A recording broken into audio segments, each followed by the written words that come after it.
Just met Miss Becky and her dog Valerie.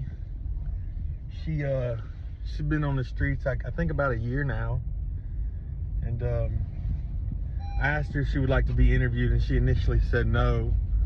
And then I went to McDonald's and I got her the food she requested: a Big Mac and a large fry. And I came back and she said, "You know what? Actually, I would like to be interviewed." She said if she could get any blankets, then that would be great. I'm gonna see what I can do about getting her some blankets. Absolutely. Can you tell us a little bit about yourself and where you're from? I'm originally from Amarillo, and we moved here in '95. I've been a minister for as long as I can remember, and I came here to help my mom. Um, I'm usually working and stuff like that. My ID was stolen, and this is where we are right now. And I'm grateful that we're alive, actually. It's been pretty harsh. Yeah, it's rough out here sometimes. It's a true blessing, and I know if you don't have certain things out here, I've been beaten, robbed, and our tent almost caught on fire, and by God's graces we still stand, because I won't back down. When God's for you, who can stand against you? Amen to that. What was your life? What was your life like before you ended up in this current situation? Actually, we have had a one-bedroom apartment, and when I heard threats on my mom's life and my daughter with my grandchildren, and them threatening to sell my grandchildren on the black market and hurt my mom, I left everything behind and came straight forward, because I made a promise to my dad, because my dads have been murdered from the Underground Railroad kind of thing, and it's because they were bringing children in and raping children, and they thought my dads had hurt them, and they had to go through a lot of stuff. So, Is there a specific event or series of events that led you to where you are now? just the threats on my life and my family's. In my house and my Bible, they wrote, "I will kill you," and numbered my pictures. I have police reports and everything. That still didn't make me run, but when I heard it was going to hit my mom and my grandchildren and my daughter, I was here. And that was in Mount Pleasant, Texas. Where at? In Mount Pleasant, Texas. Mount Pleasant. It wasn't very pleasant. They called me a goody goody, or I was always at church and helping people, and I got a lot of bad negative feed for that. And it is written in the Bible. You will be prosecuted. I feel like you have a kind spirit about you as well. I mean, I would do anything for anybody, and God always said, there are boundary lines, but, when other people want to do something, the devil tries to kill, steal, and destroy their dreams too, and say, this person's this. It doesn't matter what any person is. If God puts something on your heart, you need to do it, because what comes around goes around, and you don't know what place you may be at that time that you really need that blessing, Exactly. That's whenever the Lord says to pray for somebody or do this, I like to jump on it and do it, because I know that He says He'll bless it. So many times I may feel anxious about it or fear, but I know that's from Satan himself that wants to stop me from reaching my full potential. Or even coming out here today, there wanted to be some anxiousness about coming out here and doing this interview. That's not from the Lord, because I know that the Lord is in this situation. Right. I was having those feelings too. I said, I'm just not going to do this. Because my tooth has been knocked out, all kinds of stuff. But that can be fixed. Amen. That can be. And I just want to do the best I can for him and for us. What are some of the happiest memories of your life? My daughter, her getting saved. I don't know how many times I was baptized. And just seeing my mom smile. Seeing your mom smile and working. Whenever I used to do street ministry, That was a big thing. And helping, just praying and being able to help heal and do everything through God and not all the big companies, with all the medicine, because his healing, the side effects and everything like that, they're the ones that cause the sickness, and the underground is the one that causes the sickness, the hate, everything to do with the drugs, colds from hurting, people, and shove, push, pull kind of thing, where they just push you down, and they want to see you sick or needing depression medicine or needing what they provide. Yes, and they're not even sure what they're providing, to tell you the truth. What is a typical day like for you, Becky? A typical day out here, we'll wake up. It depends on the weather. I mean, this summer was treacherous. It was hot. It was bad. I mean, it's only by God's graces that we were able to even breathe. And we wake up and we'll eat, we'll pray, and just to stay warm. I mean, I'm grateful for what you have brought to our table, and there's another gentleman that did, and somebody else, because having this summer tent, I mean, I had a winter one, but the poles were messed up, but they gave us this one, and this doesn't have a window, so we just kind of stay snuggled, Right. And we're grateful. And so you spend most of your time here at the tent? Yeah. I just like to stay kind of, for right now, yes, because I mean, I've noticed so much hate, and I've seen a lot of love, but yet so much hate and BS, I'll just tell you.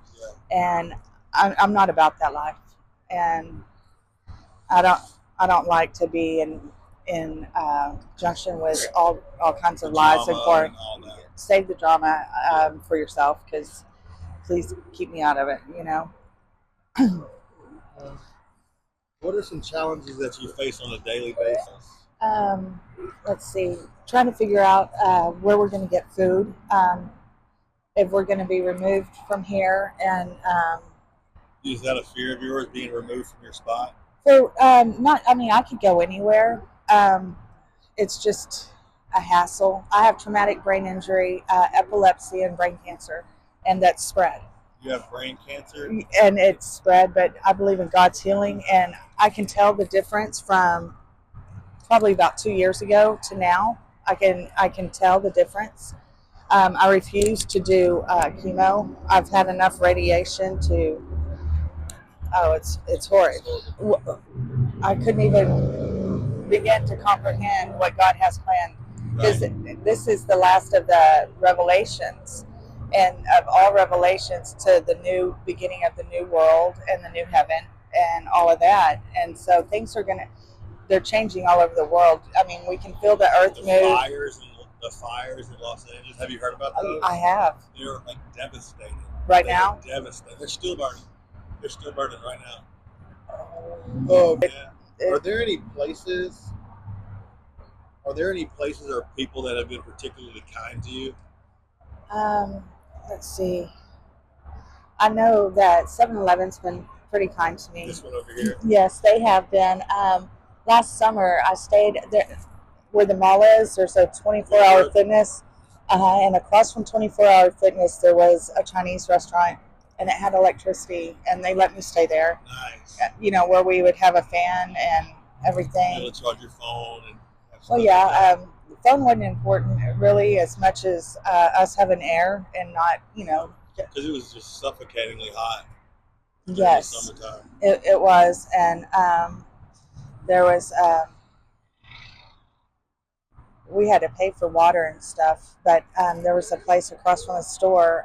They let us get water and everything, and where else has been very kind? The bus system. Metro. It depends. Everybody's individual, but per se, Metro has been very kind. They let us ride this summer, and then this winter when it was cold, they've been very kind. Sometimes it's nice to just get on the bus. Yes. Sorry, she tooted. You're all right. If you could change one thing about your life right now, what would it be? What would it be?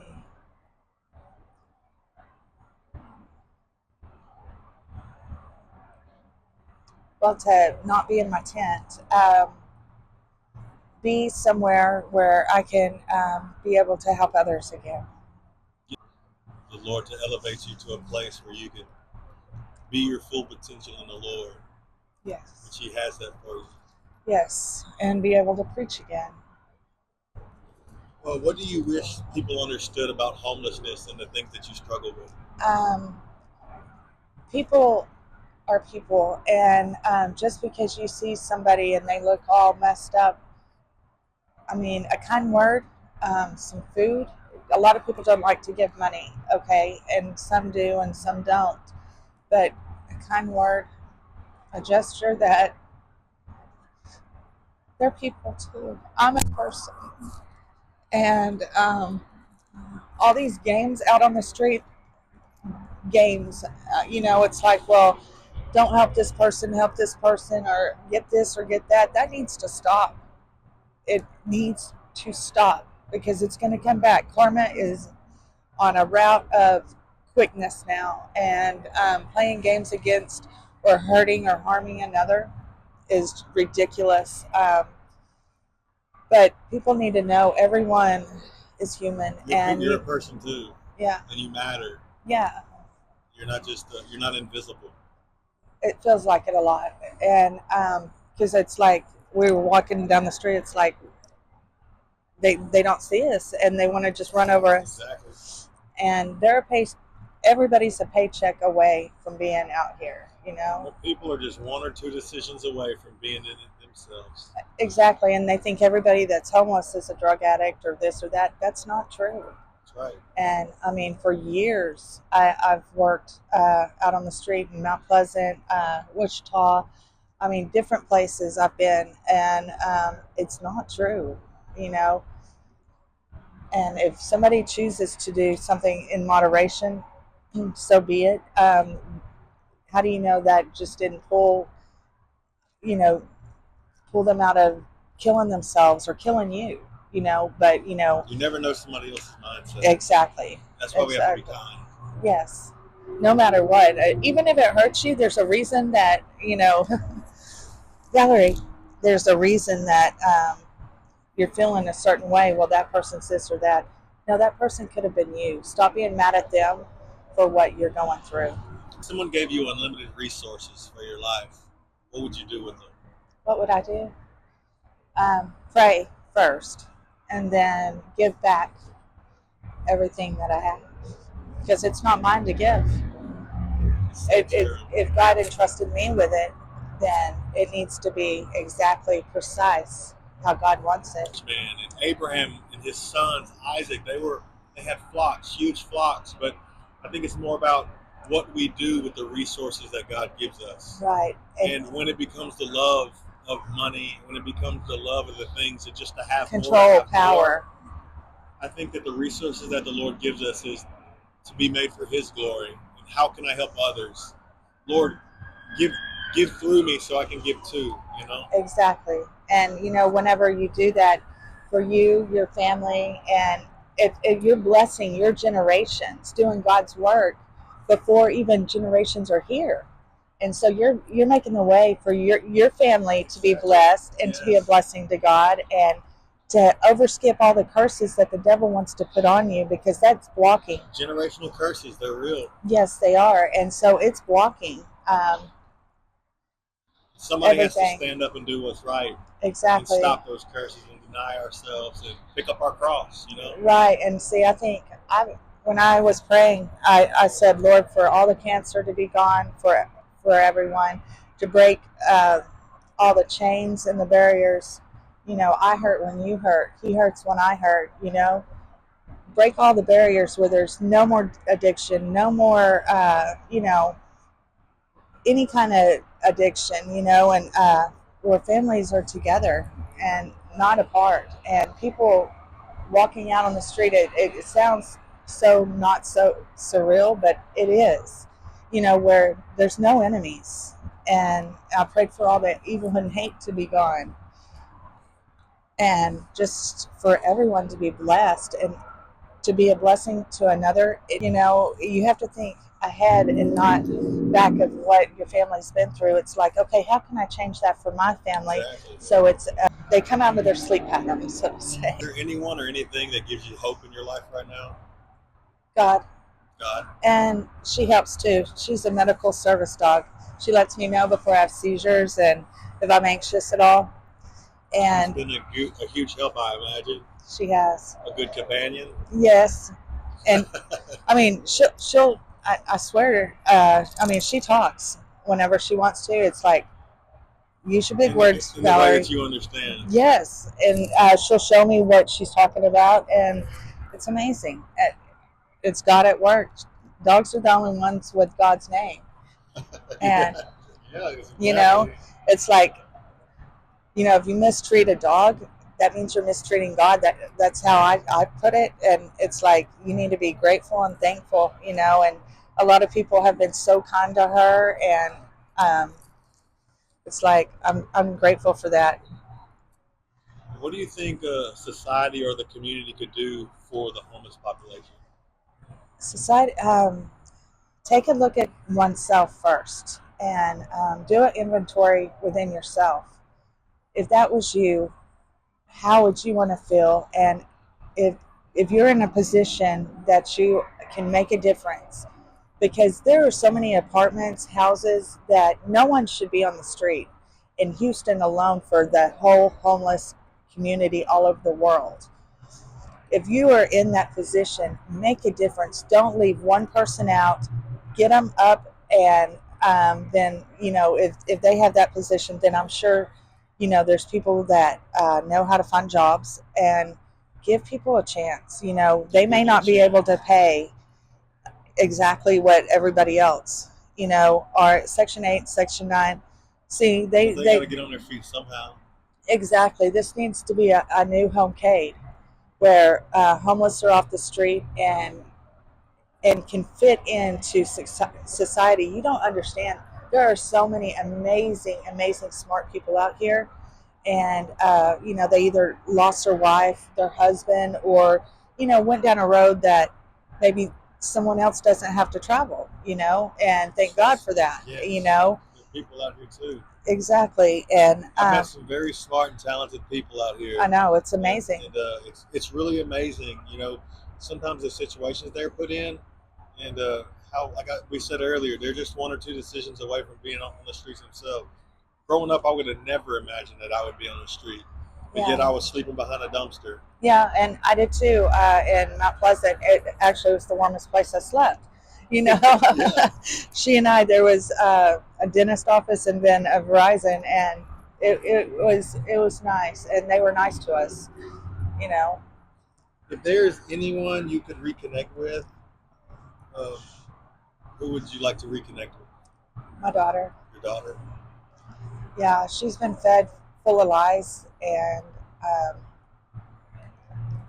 I'd like to see her and my grandkids. What's your daughter's name? Alexandria. Alexandria Baugh, and I don't remember her married. I know I could say it, but it's not coming to me. Her married last name, and her husband and another guy lied to her a lot. And to see my daughter. To see your daughter. Here's the last one for you. If you could send a message to the world, what would it be? Never give up. Don't listen to lies that come in your ears from just anywhere, because that's how the devil can feed into you. Find that person that you hear, and never give up hope. Rely on God, but mind, body, and spirit should tell you all. Meditate and know the best is yet to come. Amen. And never give up. Not every thought is our thought, so we have to take our thoughts captive and decipher what the Lord's saying to us and what Satan is saying to us. Yes, I always ask God to take all of those captive, and for Him to weed out the bad. Amen. Eat the meat and spit out the bones. Huh? Right on. Glory be to God. Thank you. Absolutely. This isn't the end of this. You know, if whatever you need from us, however we can help you in the future. Well, that, or if something, I mean, we need to get this word out. I don't care how much you have to press through me or her or whatever. Whatever God puts on your heart, even if it's to show up in the middle of the night, I don't care because I have nothing to hide. Okay? Cool deal. So, if you need anything, you got my card, right? I do.